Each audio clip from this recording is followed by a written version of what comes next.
Bona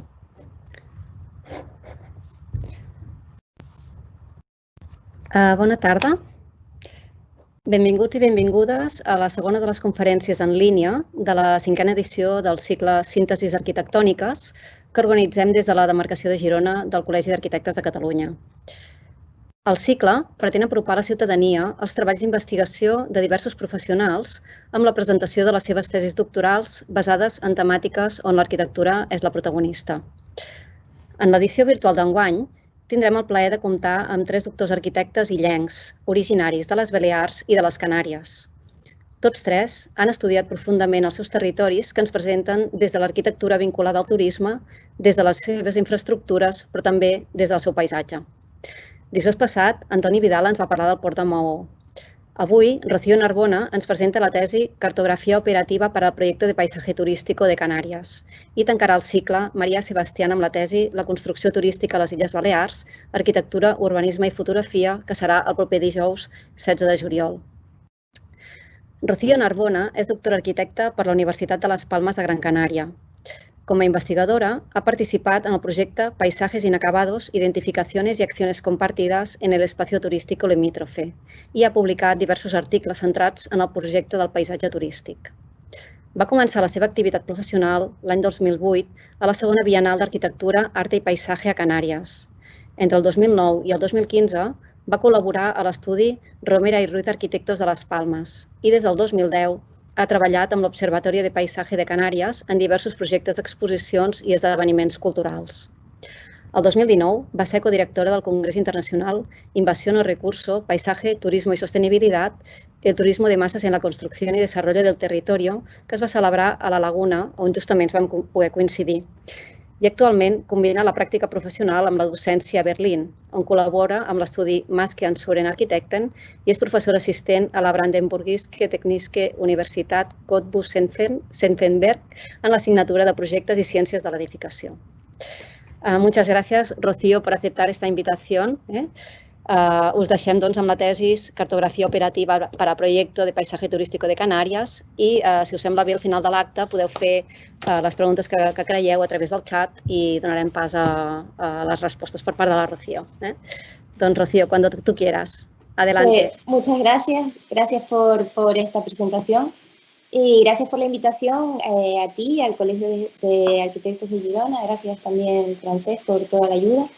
Y nada, que estoy encantada de estar con ustedes aquí porque me parece que este ciclo síntesis es genial y que ojalá cuando yo estaba haciendo la tesis hubiese descubierto un foro como este, porque realmente es de ayuda escuchar a otras personas las preguntas que se han hecho durante el proceso, qué caminos han seguido, porque siempre, bueno, siempre son pistas y son llaves que te abre, pues, corrientes por las que seguir y bueno, independientemente también es muy interesante escuchar la síntesis que puede hacer una persona de su propia investigación, ¿no? Entonces, bueno, encantada de estar aquí y bueno, les comparto, vamos a ver si sale. Sí, venga. Seguro que sí, hasta ahora. Okay. Venga,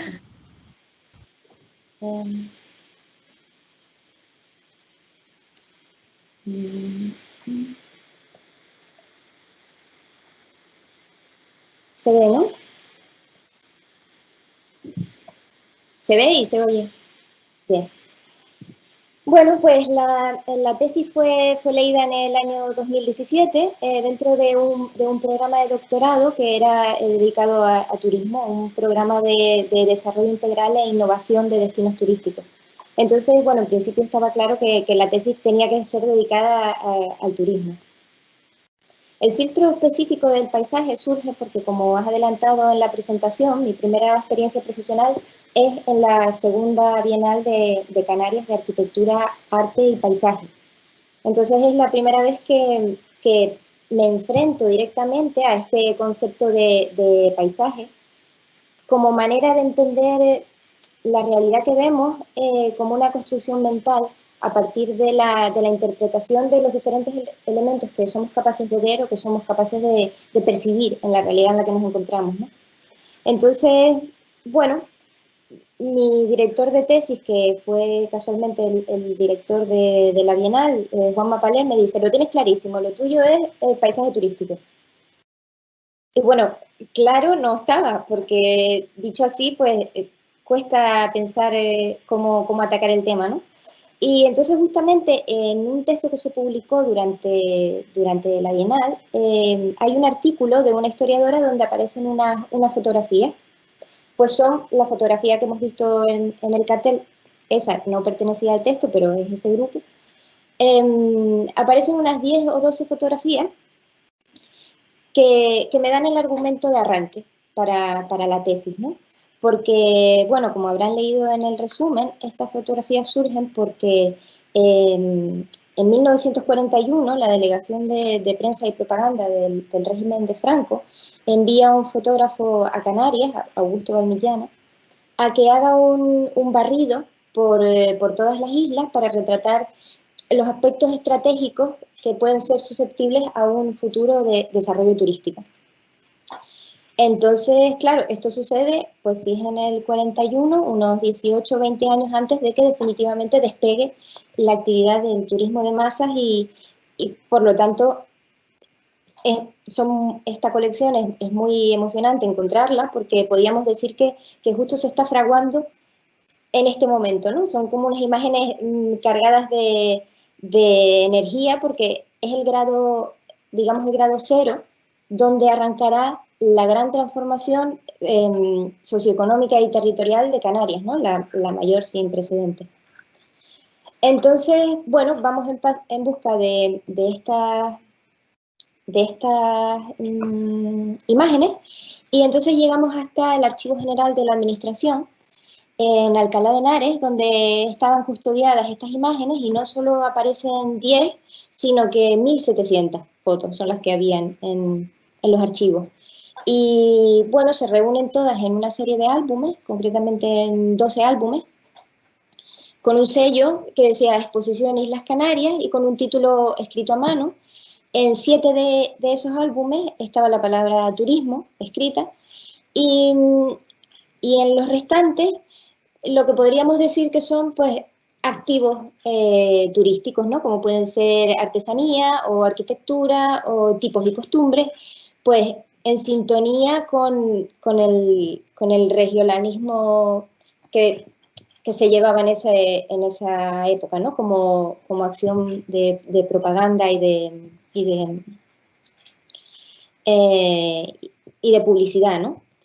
Entonces, bueno, lo que vemos en estas fotos, una vez que se analizan y una vez que las haces tuyas, empiezas a ver que las fotos revelan una adaptación natural del hombre con su entorno, que estas fotos narran historias de cómo se organiza el hombre en función a su paisaje, como dice el célebre texto de Pedro García Cabrera, y cómo nos están transfiriendo un contenido cultural que tiene su origen en la especificidad concreta de esa región. O sea, tiene su significado en una identidad regional que se debe a la geografía concreta en la que están, ¿no?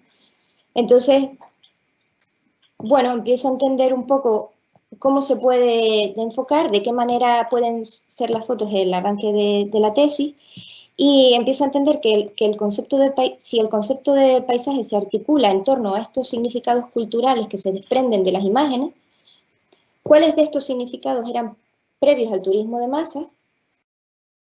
Pero también la pregunta es cuáles siguen presentes ahora, cuáles son visibles, pero cuáles están latentes también, cuáles están parcialmente velados, ¿no?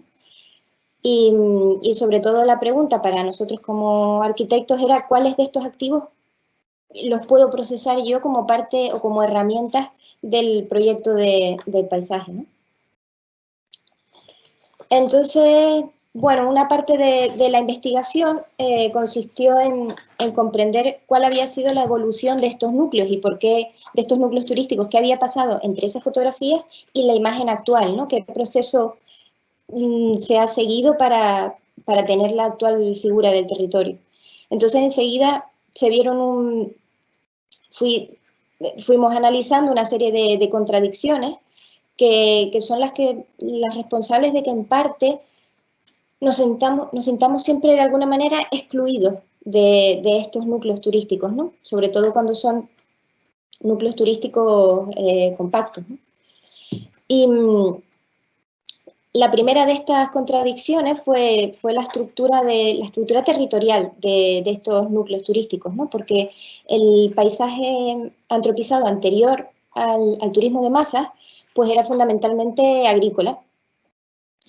Sin embargo, en los años 60, el turismo demanda una gran capacidad alojativa y decide asentarse en estas grandes parcelas agrícolas que están prácticamente deshabitadas en el sur de las islas mayores de Tenerife, Gran Canaria, Fuerteventura y Lanzarote.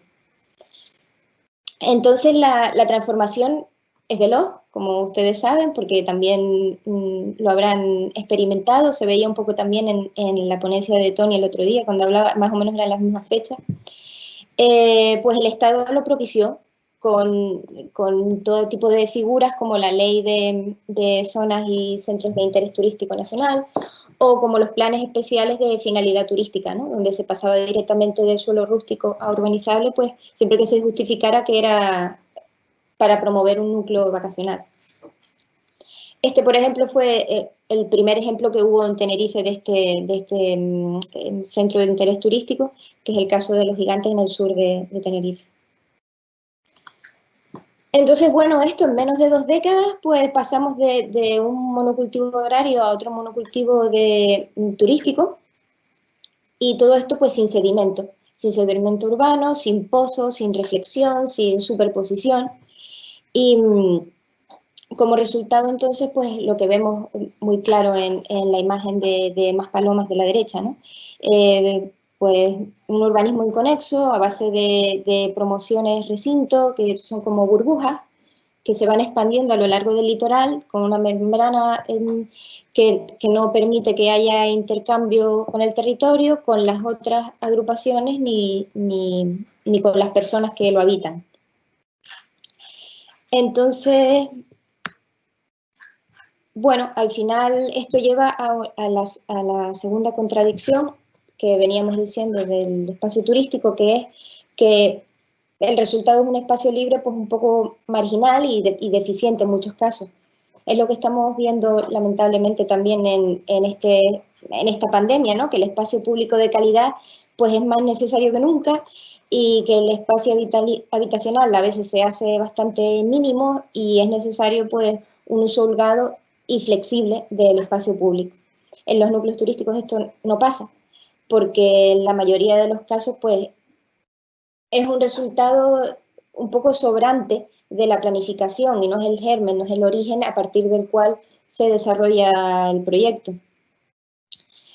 Entonces, bueno, pues lo que vemos también como tercera contradicción y que ayuda y que colabora en esta situación contradictoria y en esta situación en la que no es posible relacionarse, es la propia arquitectura, que o bien no ha sabido o no ha querido interpretar los lugares en los que se estaba insertando, porque las prisas o el marketing al final han hecho que todos los proyectos hayan ido desde la respuesta aséptica y estandarizada al folclore y a la arquitectura disfrazada, al traje regional, y entonces hay un mensaje confuso, ¿no? Que es lo que vemos en estos núcleos turísticos, que no hay una arquitectura que funcione como traductor, que se posicione clara en el territorio y que señale o ponga en relevancia las relaciones que existen en el territorio.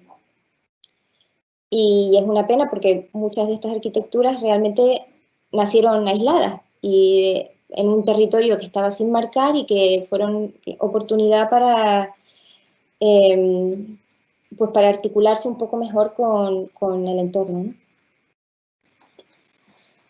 A partir de estas contradicciones, que es la toma de posición de la situación, ¿no?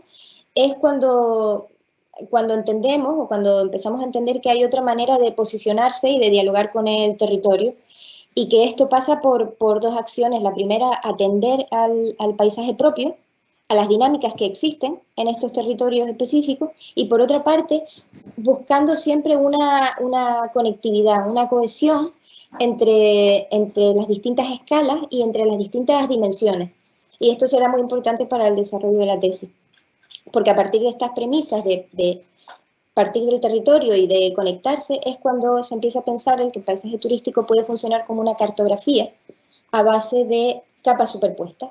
Y esto sería como entrada, más o menos lo que se trata de hacer con la tesis, ¿no? Que se precipita un cambio de mentalidad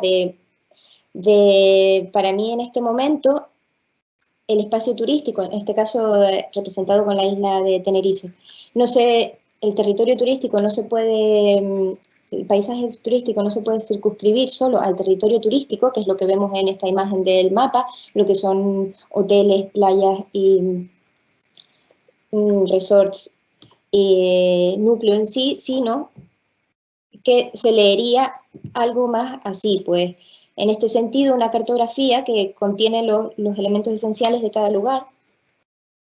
Por un lado, todos los elementos tangibles, ya sean artificiales como la arquitectura o naturales como puede ser la geología, el clima, la vegetación, y por otro, y de suma importancia, todos los elementos intangibles, es decir, la cultura que interpreta la realidad física debe aparecer también como una capa más que influye en la percepción de un paisaje turístico. Entonces aquí aparecen entonces pues los relatos de viajeros, los saberes populares, la toponimia, el arte o, por ejemplo, el mapa de sonidos tan fantástico que presentaba Tony el otro día también, ¿no?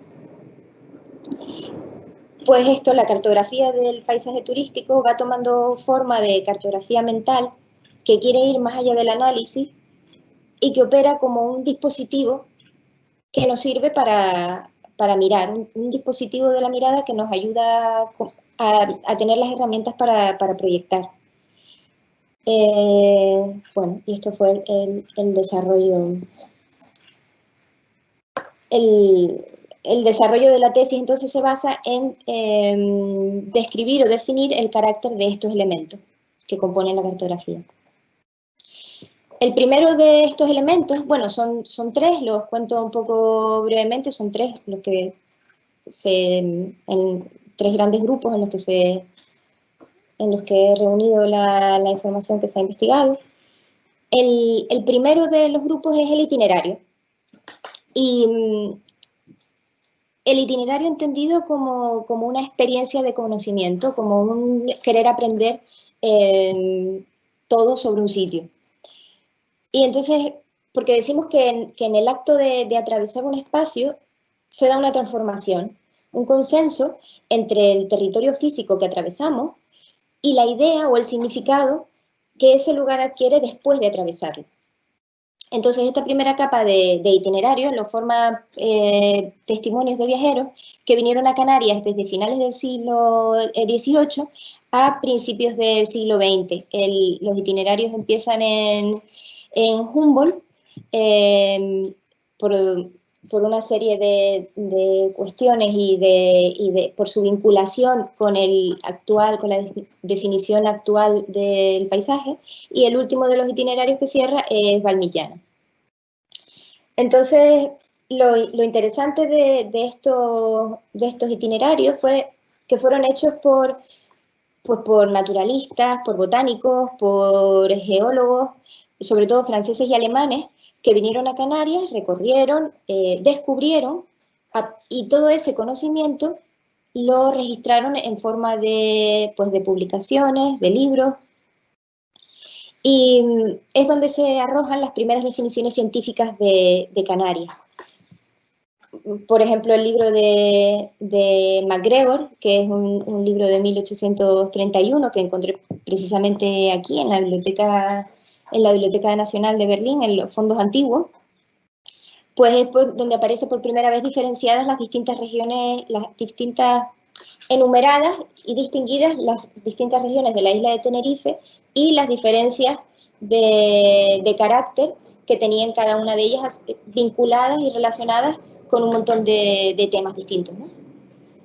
Pues bueno, todos estos elementos se fueron cartografiando y se incluyeron como una capa de la cartografía operativa, porque surgen de la necesidad de entender. Y esto creemos que es básico cuando se trata de proyectar en el espacio turístico, ¿no?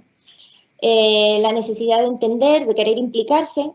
Tienen también, además, una idea narrativa, una idea asociada al viaje, y reúnen lo que hemos comentado, por una parte, una componente física, el trayecto real que realizaron estos viajeros, y por otra, una componente intangible, que es la interpretación de ese recorrido en diversas teorías.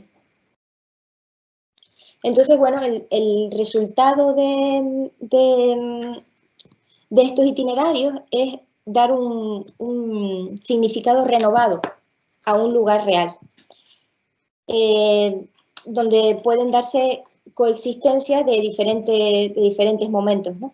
Como por ejemplo en el texto de Hans Meyer, que habla sobre el Valle de Anaga, en Tenerife, y dice algo como: los muros de lava en lo profundo del valle son como ruinas de murallas.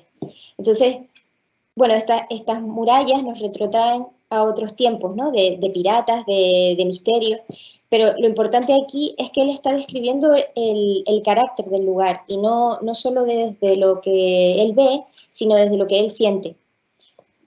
De esta manera, él hace un recorrido y genera una impresión. En este sentido se desarrolla el segundo componente de la cartografía de paisaje, que es el que hemos llamado vectores o líneas interpretativas. Al final, los vectores se refieren a esto, a obras plásticas o literarias, que fueron, en este caso, contemporáneas a las distintas fases del desarrollo turístico y que tuvieron una repercusión en la creación de un imaginario colectivo. Entonces, esto es un vector, es una interpretación sensible que pasa del plano del arte individual a través de una serie de discusiones y debates, a formar parte de un imaginario común que en muchos casos al final deriva en una respuesta arquitectónica concreta. Esta parte fue muy interesante también de investigar, porque estuvimos consultando diversas revistas, en concreto la revista Canarias Turista y la revista Isla, una de 1921 y otra editada a partir de 1950, creo. Y claro, era interesantísimo entender cómo iba siendo el proceso a través de leer en las revistas los argumentos, los comentarios, el debate encendido, porque veías claramente el debate entre las posiciones de unos y de otros, con cómo debía hacerse ese desarrollo, ¿no? Entonces, bueno, a partir de toda esta investigación, pues definimos una serie de líneas interpretativas, una serie de vectores, y el que les traigo aquí, pues es uno que es el más evidente y el más extendido, y que es el que representa a Canarias como islas del paraíso, ¿no? Este es el caso de Néstor Martín Fernández de la Torre, que es un pintor que en los años 30 proyecta una visión mitológica sobre la isla de Gran Canaria, ¿no? Entonces, él lo que proyecta es una imagen, y además está muy bien dicho proyectar, porque esta serie de pinturas las pinta ya cuando él vive en Madrid, y es a partir de los recuerdos que él tiene, ¿no? Como la ensoñación de su isla natal. Entonces, bueno, en estas visiones hay unas imágenes de paraíso feliz, con vegetación autóctona, con muros blancos, trajes típicos, hombres y mujeres siempre al servicio del turista.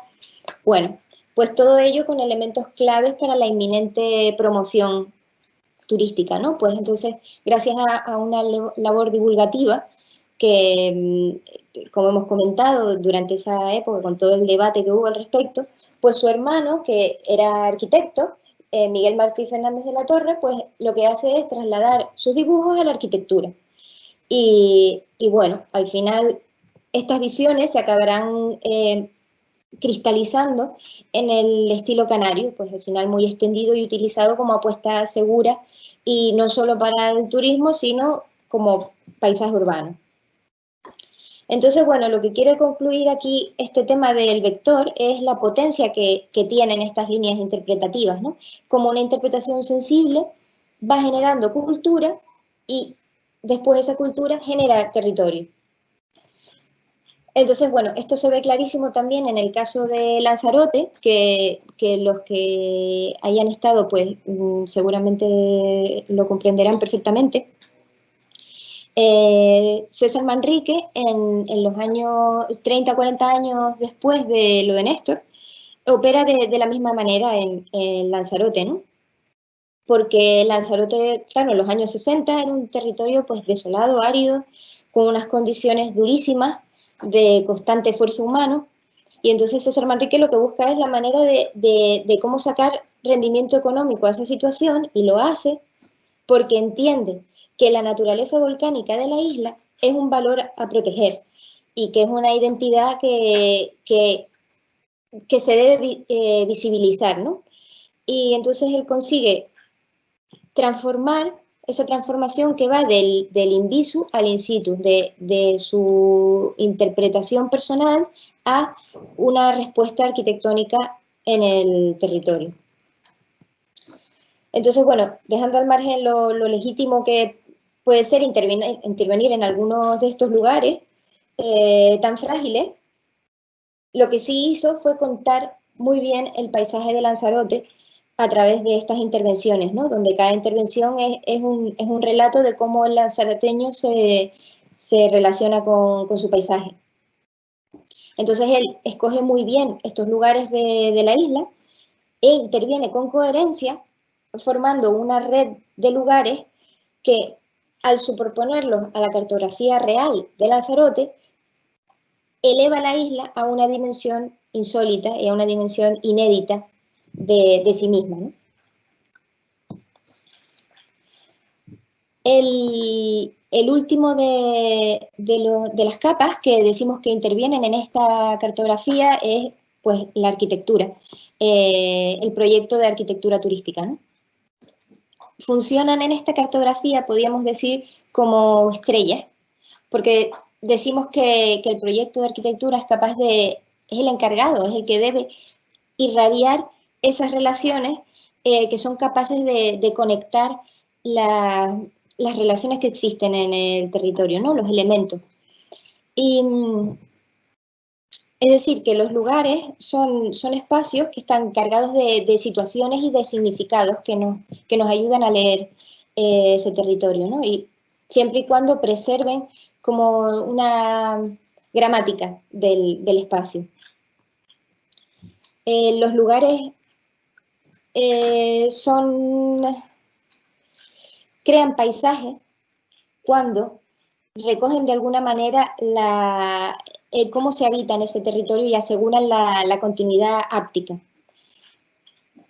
Son también lugares cuando heredan las relaciones que se han venido acumulando con el paso del tiempo entre el hombre y su entorno. Por ejemplo, cuando se reinterpretan las tipologías populares y por lo tanto se está transfiriendo desde la cultura al proyecto una manera concreta de habitar en ese espacio. Hay muchos buenos ejemplos de estas arquitecturas paisajes, de estas arquitecturas lugar, cuando en Canarias grandísimos arquitectos como puede ser Manuel de la Peña o Luis Cabrera o Díaz Llanos y Saavedra, por ejemplo, estos últimos responsables de la obra paradigmática de la arquitectura turística en Canarias, que son las agrupaciones Tembel, donde cada una es distinta a la anterior porque funcionan o se plantearon como un ejercicio de investigación cada una de ellas, ¿no? Viendo de qué manera era posible reaccionar más al entorno, reaccionar más a un espacio público. Bueno, el modelo se va perfeccionando y hasta que, bueno, esta especie, podríamos decir, de edificio urdimbre paisaje, podría funcionar perfectamente en estos tiempos de distanciamiento social, porque se realza el lugar, crean paisajes interiores y como hemos dicho, pues proponen estas estrategias de conectividad a múltiples escalas, ¿no? Entonces, bueno, estas arquitecturas brillan porque irradian y articulan. Y entonces por eso forman parte de la cartografía, porque son capaces de coser e hilvanar. Entonces, bueno, pues me gustaría terminar con esta imagen del cielo de La Palma, porque explica muy bien el proceso de la tesis, porque en esta constelación podrían estar todos los elementos que hemos comentado, ¿no? Los itinerarios físicos y mentales, las referencias interpretativas, las líneas de pensamiento y la arquitectura como elemento articulador de todas ellas, ¿no? Igual que en una constelación hay puntos que ves, que brillan, otros que ya ni siquiera existen, pero que nos llega su luz, hay trayectorias entre ellas que se dibujan y hay imágenes que se nos revelan, ¿no? Entonces, bueno, hay una realidad percibida y otra latente, que coexisten en el mismo momento, precisamente todo lo que estamos contando, ¿no? Y esta realidad latente, la que no se percibe, pueden ser estos contenidos culturales que decíamos que leíamos o que se nos revelaban de las fotos de Valmigliana, ¿no? Contenidos, significados que han quedado latentes, pero que al final pues siguen siendo el soporte del paisaje en el que vivimos. Y bueno, básicamente este es el título real de la tesis, porque quise sintetizar un poco más y adelantarles la conclusión de cartografía operativa, pero bueno, este es el título oficial, por si lo quieren, por si la quisieran consultar, les dejo ahí el enlace también. Y bueno, y esto es. Les dejo de compartir, ¿no? Sí, Vale. como quieras. Perfecto. Vale. Muy bien. Bueno, muchas gracias, Rocío. Realmente has hecho un esfuerzo de sintetizar absolutamente, ¿no? todo ese trabajo, ¿no? Que supongo que duró unos cuantos años, ¿no? Porque el hecho solo ya de poder visitar los archivos, ¿no? Después también de hacer esta incursión en el paisaje, ¿no? En tu paisaje, de alguna forma, ¿no? Y intentar, Sí, pues, ¿no? Poner todo esto encima de, ¿no? de un papel, ¿no? Pues bueno, ¿no? Yo creo que es muy bonito, ¿eh? Y pienso que, bueno, que vale la pena también, ¿no? Que se pueda leer toda la tesis, ¿no? Todo el conjunto de la tesis, porque realmente hay poco tiempo aquí, ¿no? Para poder explicar todos los detalles, ¿no? Pero, no, me parece muy, muy interesante. Yo creo que sí, no sé, si quieres explicar algo más o, bueno, podemos pasar, si acaso, la palabra. No, sí, que quizá un poco densa, la verdad es que hablé rápido y yo tenía el plan de contarlo un poco más despacio para que las palabras fueran reposando, pero bueno, No, sí, que espero que se haya entendido bien y por supuesto pueden consultar. Y lo que me decías que sí, que fueron años de eso, de trabajo, de investigar y todo, pero tengo que reconocer que todo el proceso fue un gustazo y que no la hice sin prisa, a tiempo completo y sin estrés, disfrutando el proceso y con mucho cariño, la verdad. Y no, sí, lo he disfrutado. muy bien. Bueno, no sé, pasamos la palabra si quiere, bueno, la gente que nos ha podido escuchar a través del chat, si quieren hacer algunas preguntas y, bueno, yo lo que haría sería intentar leerlas y traspasártelas. No sé, podemos esperar un poquito y... si no, Yo también las leo, creo. ¿las podéis ver? Sí. Sí, sí. A ver. Pero bueno, difícil siempre la pregunta y además que es que Sí. así con tanta densidad, pues es complicado. Bueno, de hecho el formato es más difícil, ¿no? Cuando nos Sí, podemos ver todos juntos y podemos hablar, ¿no? Que no tener claro. que escribir las cosas. Sí, bueno, yo no sé, podemos continuar hablando un poco más en todo caso, ¿no? Sí. Y a mí me parece muy interesante algunas cosas que has apuntado así como de pasada, ¿no? Pero que yo creo que son importantes, ¿no? Es como a partir de una investigación, ¿no? Que se produce en una época muy concreta, ¿no? Porque justamente es este inicio de esta transformación del paisaje, ¿no? A través de la arquitectura, a través de, ¿no? Todo lo que nos has ido explicando, ¿no? Pero ver también la importancia de la investigación, ¿no? Porque esto te genera un conocimiento que te permite después para un futuro, ¿no? Recuperar esta investigación, recuperar esta forma de hacer, ¿no? De un momento determinado que estaba bien y que ahora puede ser muy actual, ¿no? Como cuando has empezado a hablar de este tipo de arquitecturas, bueno, por supuesto las de César Manrique, pero también de Manuel de la Peña, de Luis Cabrera, de Díaz Llanos, ¿no? Cómo se enfrentaban al paisaje a través de un lenguaje de una arquitectura moderna, pero que tenía que ver, ¿no? Con el territorio, que tenía que ver con las personas, ¿no? Cómo habitar en el territorio, cómo habitar en el paisaje, ¿no? Y que es algo que bueno, que no tenemos que olvidar, ¿no? O en todo caso volver a aprender, ¿no? Para poder hacer las cosas mejor, ¿no? Y que realmente, pues bueno, ¿no? No es lo mismo vivir en una ciudad absolutamente densa, ¿no? Que no poder vivir en este otro tipo de paisaje, ¿no? Alejado de los grandes edificios en altura, ¿no? De edificios o casas que, ¿no? Que se integran más, que están justamente en un único nivel, ¿no? Y que te permite vivir mejor, ¿no? Yo creo que esto estaba muy bonito, ¿no? Es que es totalmente actual, a pesar de que la tesis se haya escrito antes de toda esta situación excepcional, cuando Sí. la relees ahora, o por lo menos cuando yo me he sentado a pensar un poco en cómo se los contaba ahora, veo que esta situación excepcional en el sector turístico, inédita totalmente, también de alguna manera la tesis es actual en este sentido. No la tesis en sí, perdón, sino los planteamientos que hicieron estos arquitectos son la buena arquitectura. Estos lugares son también modelos flexibles, modelos que se adaptaban, modelos en los que el espacio público era el protagonista, el espacio público de calidad, amplio, el protagonista de la intervención, ¿no? En el caso de Tembel es clarísimo, porque además el espacio público se articula en torno a un barranco, en torno al barranco y a la costa con un sistema transversal. Es muy importante también después las células habitacionales juegan con diferentes grados de privacidad y comunidad, ¿no? Como el libro aquel.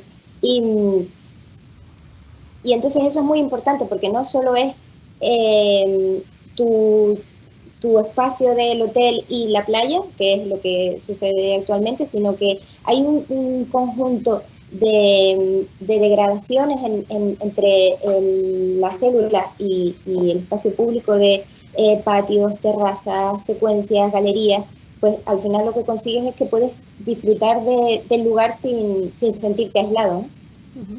Que es lo que estamos diciendo que no está siendo tan compatible ahora mismo, ¿no? Con el distanciamiento social. Exacto. Y todos estos, mira, veo que aquí hay algunas preguntas más. ¿Ah, sí? Ah, Sí, pues yo bueno, no los tenemos, leo. y bueno, María, supongo que es María Sebastián, no lo sé, no estoy segura, pone María. En primer lugar, enhorabuena, Rocío, una pregunta. Dice, ¿se dan los mismos procesos de trabajo sobre el paisaje en todas las islas o hay hechos diferenciales? No, yo creo que el proceso, bueno, desde mi opinión, ¿no? Yo creo que el proceso siempre es el mismo, el que estamos diciendo, es enfocarte en la especificidad de cada territorio concreto y a partir de ahí dejarte hablar por el paisaje en el que te encuentras, ¿no? Poder percibir libremente y a partir de esa percepción, pues estratificar la información que vas recibiendo y jerarquizarla y al final tener una imagen. Yo creo que el proceso siempre es el mismo, que es aprender de cero en cada situación y en cada proyecto. En unas islas habrá unos condicionantes, un contenido cultural, unos significados concretos y en las otras, pero al final es cómo te relacionas al final yo pienso que el proceso funciona siempre, funciona bien. Muy bien. Y luego tenemos también otra pregunta más de Albert. Qué bien. Sí, sí. Él nos comenta, ¿te has planteado en la tesis la transformación de la línea de costa y el cambio no siempre acertado del skyline?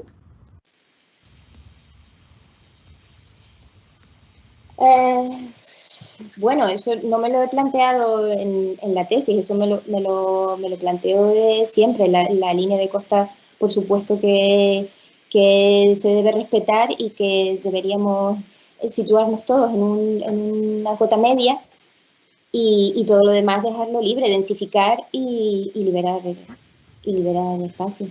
Claro, pero no por la tesis, sino ya eso como habitante de las islas, donde el fenómeno de la edificación dispersa, pues no deja lugar no deja espacio vacante, ¿no? Sí. Bueno, y Albert tiene otra pregunta más, ¿eh?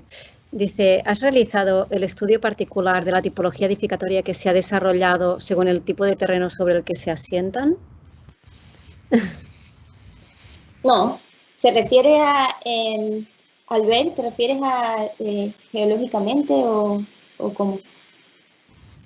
A ver si nos aclara un poco. No lo he estudiado. Podía haber sido un enfoque de la tesis, estudiar la parte de la arquitectura por tipología, ¿no? En el sentido de pues, edificios en ladera o de borde de barranco o del litoral, porque en Canarias también precisamente la orografía es siempre distinta y las diferentes respuestas del edificio al territorio pues es un tema en sí mismo. Pero en la tesis no se hizo esa diferenciación, sino que yo partí bueno, o partimos, ¿claro?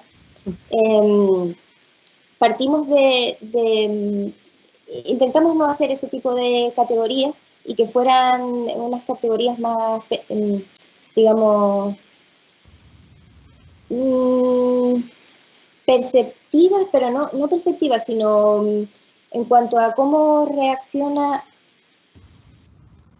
el proyecto. Era una categorización por tipos de proyectos más que por situación de respuesta al terreno. No sé si le contesté bien. Sí, no, bueno, no hay otra pregunta de momento. No, está bien estas preguntas porque eso, la tesis fue escrita desde el 2017, pero bueno, está bien hacer el repaso, el ejercicio. Bueno, es que al final es un tema muy amplio, ¿no? Que se puede como encarar desde muchos puntos de vista, ¿no? Y al final tienes que decidir, ¿no? Una forma de trabajarlo, ¿no? Porque si no, también tiene el peligro de perderse, ¿no? En cantidad de posibles temas y subtemas, ¿no? Y al final tienes que decidir, ¿no? Yo creo que es muy interesante esta idea de intentar de pensar que hay algo más, ¿no? No solamente que la arquitectura viene de un conocimiento previo, que viene dado por otro conocimiento previo que tiene que ver con la interpretación de este paisaje, ¿no? Después también de la propia gente que habita, ¿no? Que también, de alguna forma, también genera un paisaje a través de la agricultura. Exacto. Es muy bonita esta forma de entrar dentro del proyecto arquitectónico a partir de la base, ¿no? Entonces, sí, bueno, es como la novedad, ¿no? De la tesis, ¿no? Sí, como dice mi amiga Ángela, dice que el proyecto cuenta el lugar, ¿no? Que el lugar se cuente desde el proyecto y un lugar no es solo cotas y visuales, ¿no? Un lugar es la gente que vive en ese sitio, el bagaje que ha tenido, las particularidades que tiene ese sitio y no las tiene en otro, ya sea por clima, ya sea por historia, ya sea por sonido, ya sea por...